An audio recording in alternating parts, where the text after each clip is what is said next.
Welcome to Dr. Mary Travel Best's 5 Steps to Solo Travel Guide for women like you who need a little extra support traveling, one woman at a time. After listening, please leave your review. I've been on a 90-day trip to every time zone around the globe. My mission is world peace through cultural exchange. I was sustainable when I could by using local transportation. I was solo, carrying a small backpack. In this episode, the FAQ is, should I bring earplugs on my trip? Today's destination is Phnom Penh, Cambodia. And today's mistake, I left my phone at the bus office. The travel advice, keep a pen handy. And now the FAQ. Should I bring earplugs on my trip? And the answer is yes. You can first step away from the noise, turn the volume down, or try these tips to save your hearing. Noise-canceling headphones may be preferred, but you can use earplugs if you're traveling light. Do they work well? Well, they're better than nothing. Here are 3 steps for using foam earplugs. Roll, pull, and hold. So roll them or squeeze them to fit your ear. Then pull back your ear from your head and then insert them and hold them in until they fit comfortably. The show notes have tips and a video to help you out. Today's destination, Phnom Penh, Cambodia. Before you go, read up on the region's history and try to understand the heartbreaking things that happened in this country. Cambodia went through some tough years in the last century. They are a comparatively poor country, but the people have hope for the future. Phnom Penh is Cambodia's capital. It's meeting at the junction of the Mekong and Tonle Sap rivers, and historically, it was a trading hub for the Khmer Empire and the French colonialists. You can listen to my podcast on Siem Reap later on. I flew here from Ho Chi Minh City, Vietnam, by taking a bus, and it probably would have been a lot cheaper if I had done that. Cambodia Anchor Airlines is reputed to have the best safety standards in the country, although I noticed that my plane was very seasoned. It was a much older model. So, U.S. citizens need to apply for a Cambodia visa.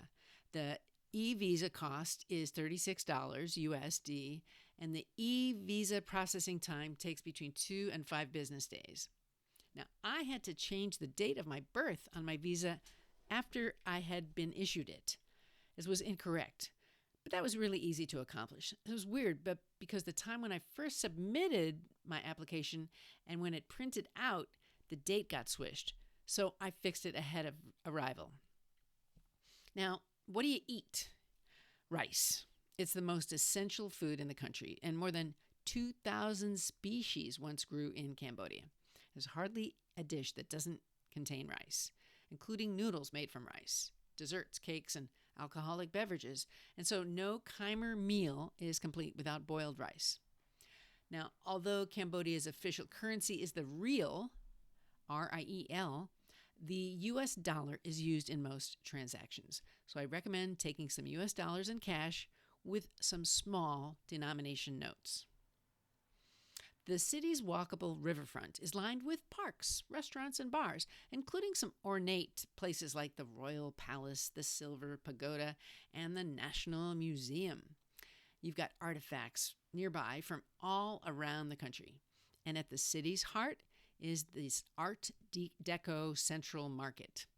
I did a lot of midday walking along the river for cool air at Sisawath Quay, the most popular downtown promenade, or quay. There were few people there midday. It is so scenic. You can see boats on the Tonle Sap River, and you can look across a beautiful vista. Walk here between the Royal Palace and Wat Phnom. My hotel in Phnom Penh was across the street from the Independence Monument and near the Cambodia Friendship Monument. They called it the Monument District. At night, the locals, by the hundreds, walked in a counterclockwise direction around the park to get some fresh air and exercise. It was a social experience, too. Families and singles all gathered here. I was part of the walk, since I had been too hot to walk much during the day's heat. The Independence Monument in Phnom Penh was built in 1958 to memorialize Cambodia's independence from France in 1953. It stands on a roundabout at the intersection of Norodom Boulevard and Sekonik Boulevard in the city center. So in the Khmer Rouge's security prison, S-21, it was here that some of the regime's worst torture atrocities were carried out. More than 17,000 people passed through those gates between 1975 and 1978. Now, they had been accused of betraying the revolution. So the Tool Slang Museum was where prisoners were housed. It was a former school, and you can go there. You can see photographs of what happened here. You can walk through the prison rooms, formerly classrooms. It's a 2-story building with offices and rooms with evidence of those killed.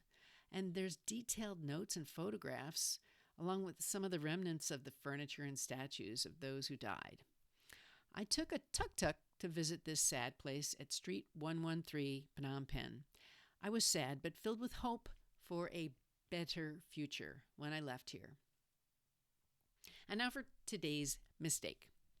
I left my phone at the bus office. While waiting for the bus, I entered the station and met the people working for the bus tour company. I had about an hour to wait, so I said hi and then sat down to relax from the sun. What I forgot at the desk was my phone. About 10 minutes later, the driver arrived and said it was time to board the bus. In my rush, I left my phone on the desk. We started down the road, and then I remembered. So I told the tour guide I needed to get out off the bus. He said he would call and make sure they had it, and we would soon go back for it after we dropped someone at the hospital. I thought that was strange, but that's precisely what happened. That was my second time leaving my phone behind on this trip.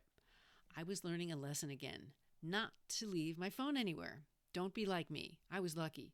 You may not be so lucky. And now for today's travel advice.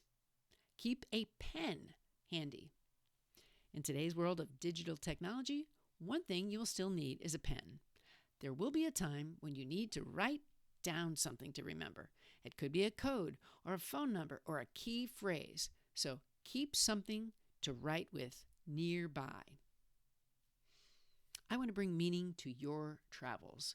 Sign up for the mailing list here. We can connect on my website, my Facebook page, group, or Instagram. You can subscribe to YouTube or X or other social channels.